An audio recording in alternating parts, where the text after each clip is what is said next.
एक शब्द generation gutter और पूरा का पूरा देश दो हिस्सों में बंट गया। कुछ लोगों ने कहा कि कंगना रनौत ने सच बोल दिया, तो कुछ को लगा कि एक सांसद ने करोड़ों युवाओं का अपमान कर दिया। लेकिन जरा रुकिए, क्योंकि इस कहानी का सबसे बड़ा ट्विस्ट अभी बाकी है। जिस बयान पर देश भर में विवाद हुआ, उसी बयान पर बाद में कंगना रनौत को खुद कैमरे के सामने आकर सफाई देनी पड़ी।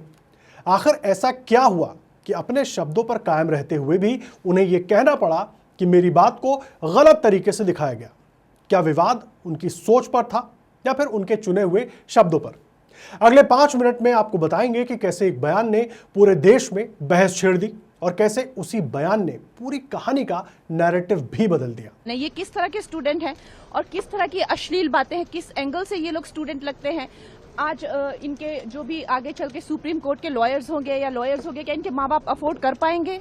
इनके खुद की तो हैसियत नहीं है अफोर्ड करने की।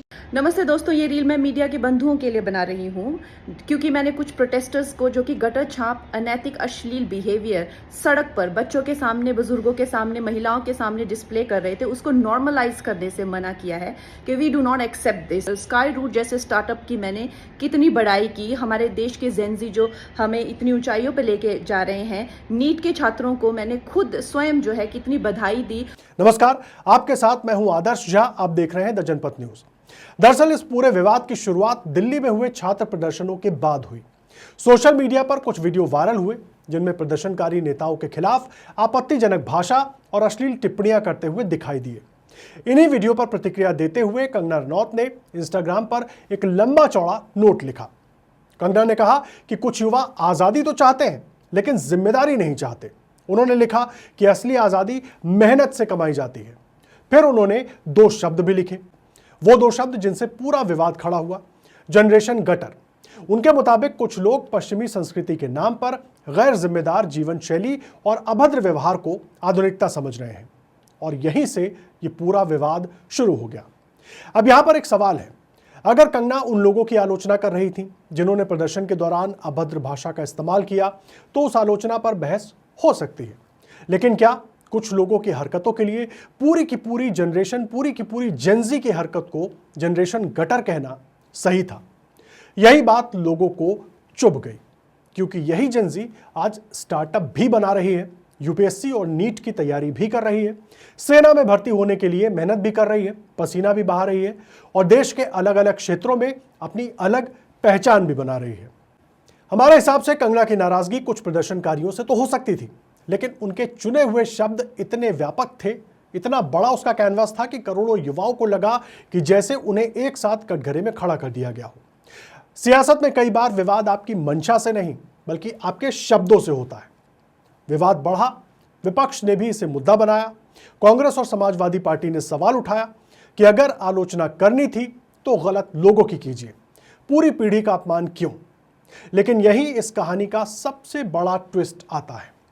विवाद बढ़ने के बाद कंगना रनौत कैमरे के सामने आई और कहा कि मीडिया ने उनके बयान का सिर्फ वही हिस्सा दिखाया जिससे विवाद पैदा हुआ। उन्होंने कहा कि मेहनती छात्रों, जिम्मेदार जेनजी और भारतीय स्टार्टअप्स की भी उन्होंने तारीफ की थी। उनका यह भी दावा था कि उनका निशाना पूरी जेनजी नहीं, बल्कि वो लोग थे जो सार्वजनिक जगहों पर अश्लील व्यवहार और भाषा को सामान्य बना रहे थे। इशारा प्रदर्शन के उन छात्रों की तरफ था जो गाली गलौज और इस तरह के वीडियोस बना रहे थे। लेकिन यहां भी सवाल वही है, अगर आपका निशाना सिर्फ कुछ प्रदर्शनकारी थे, तो फिर जनरेशन गटर जैसा शब्द क्यों चुना गया? क्योंकि सार्वजनिक जीवन में शब्द सिर्फ बयान नहीं होते, वो संदेश भी बन जाते हैं, और शायद यही वजह है कि बाद में कंगना को खुद आकर सफाई देनी पड़ी।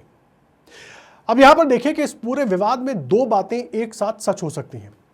प्रदर्शन के नाम पर गालियां और अभद्रता किसी भी लोकतंत्र में स्वीकार नहीं की जा सकती, लेकिन कुछ लोगों की गलती के लिए पूरी जेनजी को कटघरे में खड़ा कर देना भी बिल्कुल सही नहीं कहा जा सकता। हो सकता है कि कंगना का इरादा पूरी पीढ़ी पर हमला करना न रहा हो, लेकिन उनके शब्दों से यही संदेश गया, और राजनीति में अक्सर इरादे से ज्यादा असरदार शब्द हो जाते हैं। अब यहां पर फैसला आपका है। क्या कंगना की चिंता सही थी लेकिन उनकी भाषा गलत थी, या आपको लगता है कि उन्होंने बिल्कुल वही कहा जो कहा जाना चाहिए था? अपनी राय कमेंट में जरूर बताइए, और वीडियो पसंद आया हो तो लाइक और शेयर जरूर कीजिएगा, और ऐसे ही वीडियोस के लिए द जनपथ न्यूज को भी फॉलो करिएगा।